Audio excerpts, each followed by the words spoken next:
तो हम अगर बात करें उत्तर प्रदेश के अलग अलग रीजन की, तो अलग अलग रीजन में जनता का मूड क्या है आज हम वो अपने दर्शकों को बताएंगे। 4 रीजन यानी कि बुंदेलखंड, पश्चिमी उत्तर प्रदेश, पूर्वांचल और अवध रीजन का आखिर जनता का मूड क्या है, ये एबीपी न्यूज और सी वोटर ने सर्वे किया तो क्या निकलकर सामने आया वो हम जनता को बताएंगे। और मेरे पीछे आप देख सकती हैं इस वक्त मैं काशी विश्वनाथ कॉरिडोर में खड़ी हुई हूं, जिसका उद्घाटन कुछ ही समय पहले प्रधानमंत्री मोदी ने किया। हालांकि उत्तर प्रदेश में इस दौरान काफी बदलाव देखने को मिले। आज ही एक बड़ी सौगात भी प्रधानमंत्री लेकर आए और वो था गंगा एक्सप्रेसवे। उत्तर प्रदेश का सबसे बड़ा एक्सप्रेसवे गंगा एक्सप्रेसवे का शिलान्यास उन्होंने किया। हालांकि इससे क्या जनता के चुनावी मूड पर असर पड़ा, ये भी हम देख लेते हैं। सबसे पहले बात कर लेते हैं बुंदेलखंड रीजन की। कितने वोट यहाँ, माफ कीजिएगा, कितनी सीट यहाँ पर है, वो है 19। हालांकि जब सर्वे किया तो बीजेपी प्लस को ही फायदा यहाँ पर होता हुआ नजर आ रहा है। 43% वोट बीजेपी को मिल रहे हैं। एसपी प्लस के पास 29% वोट शेयर। बीएसपी जो कि बुंदेलखंड में बीएसपी का गढ़ रहा है और अब बीजेपी का गढ़ है बुंदेलखंड, बीएसपी 15%, कांग्रेस 8% और अन्य के खाते में 5% वोट जाते हुए नजर आ रहे हैं। शिरीन, आप अपने आंकड़े बताएं, ओवर टू यू। शुक्रिया जी आपका। तो देखिए, जिया ने आपको बताया बुंदेलखंड की तस्वीर किस तरीके से यहां पर फिलहाल इस साप्ताहिक सर्वे में दिखाई दे रही है। अब चलिए मैं आपको बताती हूं कि आखिर इस एक हफ्ते में मूड जनता का कितना बदला है, चुनावी मूड, क्योंकि हम आपके सामने साप्ताहिक सर्वे के दौरान ये लेकर आते हैं कि आखिर जनता सोच क्या रही है। तो चलिए जल्दी से आपको दिखा देते हैं 4 दिसंबर से लेकर आज तक के आंकड़ों में आखिर कितना बदलाव है। बुंदेलखंड रीजन 19 सीटें हैं, बीजेपी प्लस को 41% 4 दिसंबर, लेकिन आज के आंकड़े 43% हैं। बीजेपी प्लस को 43% यहां पर दिखाई दे रहा है। एसपी प्लस 33%, जो कि आज के आंकड़े यानी कि कम होते हुए 29% यहां पर दिखाई दे रहे हैं। और बीएसपी की बात अगर हम करें तो 12% 4 दिसंबर तक का यह आंकड़ा था, लेकिन आज की तस्वीर क्या है, 12% से 15% यहां पर फायदा बीएसपी को दिखाई दे रहा है। कांग्रेस की स्थिति है कि 9% से अब वो 8%, 1% कम हुआ है कांग्रेस का। अन्य यहां पर बराबर दिखाई दे रहे हैं, 5% 4 दिसंबर को भी और आज के आंकड़े भी 5% के ही दिखाई दे रहे हैं। तो यहां पर बीजेपी प्लस जो कि 43%, 41% से इस साप्ताहिक सर्वे में यहां पर बढ़ोतरी दिखाई दे रही है। और समाजवादी पार्टी के लिए यहां पर थोड़ी चिंता जरूर है, क्योंकि 33% से यह आंकड़ा खिसक कर इस हफ्ते 29% पर आ गया है। तो यह बुंदेलखंड की तस्वीर है। और चलिए अब चूंकि इस पर चर्चा करने का वक्त आ गया है, तो पंकज जी भी हमारे साथ जुड़े हुए हैं, हमारे साथ अभिज्ञान प्रकाश भी हैं, लेकिन ग्राउंड जीरो का रुख करना सबसे पहले बहुत ज्यादा जरूरी है और इसके लिए मैं रणवीर का रुख करूंगी। रणवीर, बुंदेलखंड में बीजेपी प्लस को फायदा होता इस साप्ताहिक सर्वे में दिखाई दे रहा है। आप तो जनता के बीच है, जरा बात करिए उनसे।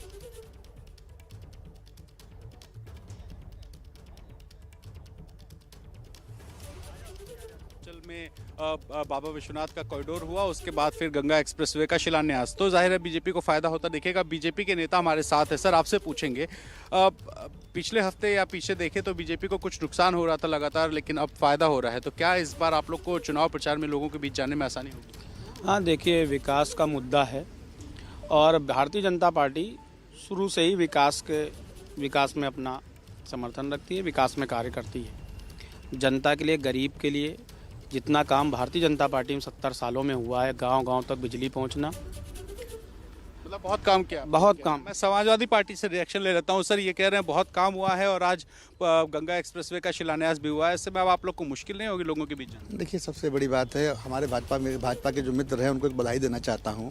आज भारतीय जनता पार्टी का एक नया गठबंधन हुआ है। जैसे जैसे चुनाव आ रहे हैं उत्तर प्रदेश के अंदर, भारतीय जनता पार्टी नया नया गठबंधन कर रही है। आज उन्होंने आईटी विभाग वालों से गठबंधन किया है। जैसे जैसे चुनाव आ रहा है, हमारे समाजवादी पार्टी के कार्यकर्ताओं घर में रेड डालने का काम कर रहा है। इनकी साफ साफ बौखलाहट नजर आ रही है भारतीय जनता पार्टी की, क्योंकि उत्तर प्रदेश के किसान, मजदूर, महिला, युवा वर्ग ने ये इस बार साफ स्पष्ट संदेश दे दिया है कि इस बार नुकसान हो जाएगा आप लोग। उत्तर प्रदेश के अंदर योगी मुख्यमंत्री नहीं चाहिए कि योगी मुख्यमंत्री चाहिए, मुख्यमंत्री चाहिए। एक सर, आपसे पूछूंगा, कांग्रेस से आप हैं सर, ये बताएं, आप लोग तो कहीं लड़ाई में नहीं दिखाई दे रहे हैं, किस तरीके से की चुनौती है? अब राहुल जी, प्रियंका जी भी यूपी में लड़ाई में नहीं दिखाई दे रहे हैं।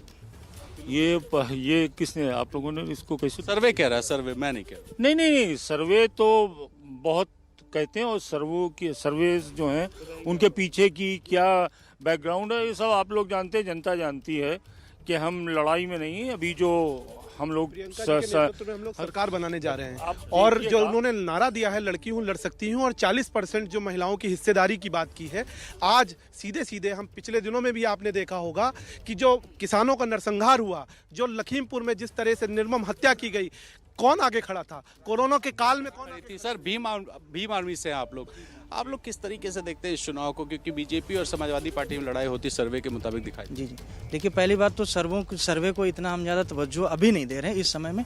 और अगर धरातल पर आप देखें, जैसे भाई ने हमारे कहा बीजेपी से कि विकास बहुत तेज़ी से हो रहा है। आप खड़े हैं सीतापुर में, और आप सीतापुर को ही देख लीजिए, विकास इतनी तेज़ी से हुआ है कि जो यहाँ का सदर का मौजूदा विधायक था, वो जब कुछ उसमें उसको इतनी इजाज़त नहीं मिली कि कुछ कर सके, तो व्यक्ति खुद ही छोड़ के दूसरी पार्टी में चला गया। तो आप समझ सकते हैं ना कितना विकास। नेताओं की बात हो गई, जरा जनता से पूछते। जनता आप हाथ उठा रहे हैं, आप बताइए ये विपक्ष सही कह रहा है कि सत्ता पक्ष सही कह रहा है? सर मैं एक बात बोलना चाहता हूँ, 2014 से पहले यहाँ पे लाल डिब्बे की ट्रेन चलती थी, आज यहाँ पे नीले डिब्बे की ट्रेन चल रही है।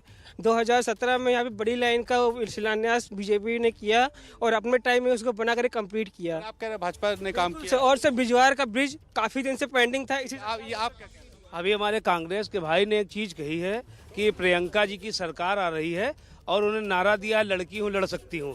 कर्नाटक विधानसभा में इनके कांग्रेस के विधायक ने क्या कहा? क्या कहा? इनसे पूछ सकते हैं क्या कहा। बताइए भाई कांग्रेस वाले, आप लोग बताइए। जो कहा गया वो बहुत घृणित है, हम लोग निंदा करते हैं उसकी। हम लोग निंदा करते हैं उसकी। कर्नाटक इंडिविजुअल राय हो सकती है उनकी, हमारी पार्टी लाइन नहीं है। हमारी पार्टी लाइन मेरा कुत्ता कुत्ता तेरा कुत्ता टॉमी, ये है। इनका जब कहे तो वो व्यक्तिगत है, और दूसरा कोई किसी पार्टी का भी कहे तो वो पार्टीगत है। एक ही कांग्रेस और सपा एक ही थाली के चट्टी बट्टी हैं। इन्होंने अभी 21 साल वाला लड़कियों के साथ इतना सम्मानजनक फैसला आने वाला है, उसमें समाजवादी पार्टी के शफीकुर रहमान बर्क ने। भाई सपा वालों जवाब दीजिए। देखिए हम लोग भाजपा के लोगों से ये कहना चाहते हैं, विकास पर बात करें, विकास पे बात करिए। विकास आप लोगों ने नहीं कराया सीतापुर के अंदर। जो विकास आज जो है बहराइच का जो पुल है, महिलाओं वाली बात कर रहे हैं। महिलाओं में उत्पीड़न, महिलाओं में जो लखीमपुर में वो वोट डालने जा रही थी, उसका पल्लू तक की नोचने का काम भारतीय जनता पार्टी के नेताओं ने किया था। आम आदमी पार्टी भी आ गई, आपका झाड़ू लगेगा क्या बात? जी पूरी कोशिश है, और इंशाल्लाह जरूर लगेगा झाड़ू, क्योंकि हमारे राष्ट्रीय अध्यक्ष अरविंद केजरीवाल जी ने दिल्ली में जो विकास किया है, दिल्ली मॉडल पे ही तर्ज पे यहाँ भी हम लोग चुनाव लड़ने की कोशिश करेंगे। और जो हम लोग की घोषणाएं हैं कि हर साल 10 लाख सरकारी नौकरियां देंगे। आपकी बात समझ गए। अब सर मैं आप लोगों से पूछूंगा, देखिए बड़ा गंभीर। हाँ आप बताइए। आपने शुरू किया था कि विश्वनाथ कॉरिडोर और विकास दो चीजें। तो विश्वनाथ कॉरिडोर का मतलब तो हिंदू अभी खतरे में आता है 14 के बाद से। हम लोग हिंदू मुसलमान, हमारी पार्टी की सरकार थी, राम रतन सिंह जी ठाकुर थे, राजेंद्र कुमारी कौन लाया था, और लक्षित हिंसा विधेयक कौन लाया था, राम को कपोल कल्पित कौन बोला था, बहुसंख्यक समाज को हिंदू दबाने का काम हिंदू केवल खतरे में तभी आता है। देखिए तेज बोलने से आवाज आप नहीं दबेंगे। आज आवाज को दबाना ही। बताइए आज की सरकार कैसे चल रही है? आज बोल अरे की हम बात करेंगे जब वहाँ टेनी मिश्रा की, तब ये हिंदू और मुसलमान पर आ जाएंगे। इससे सिद्ध होता है कि भाजपा जो है पूरी तरह से जातिवादी राजनीति कर रही है। सेंटर 108 को डीजल नहीं दे पा रहे, बता रहे विकास कर रहे हैं। सीतापुर का खाली नाम। आप लोग कह रहे हैं राम को कपोल कल्पित बताया। समाजवादी की सरकार थी तब इन्होंने नारा दिया था, काम बोलता है। दिया था नहीं दिया था, पूरा देश विदेश जानता है। शाहजहांपुर का पुल गिर गया, शाहजहांपुर का पुल गिर गया, बहराइच वाला गिरने वाला है, कमल का फूल सब लोग जाओ भूल पे बता। सिर्फ धर्म की राजनीति करती है, सिर्फ और सिर्फ धर्म की राजनीति कर रही भाजपा। ये गुंडाई करने लगे, उजड़ी करने लगे। किसके लिए नारा लगा रहे हैं? किसके लिए नारा लगा रहे हैं? मैं योगी जी के लिए नारा लगा रहा हूँ। योगी जी के पक्ष में नारा लगा रहे हैं।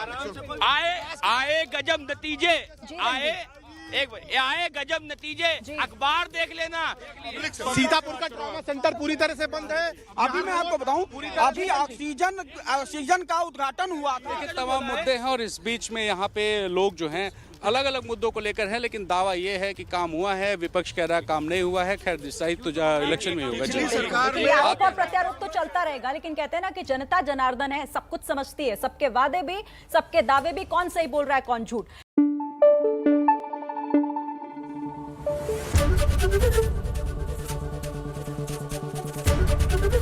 एबीपी न्यूज आपको रखे आगे।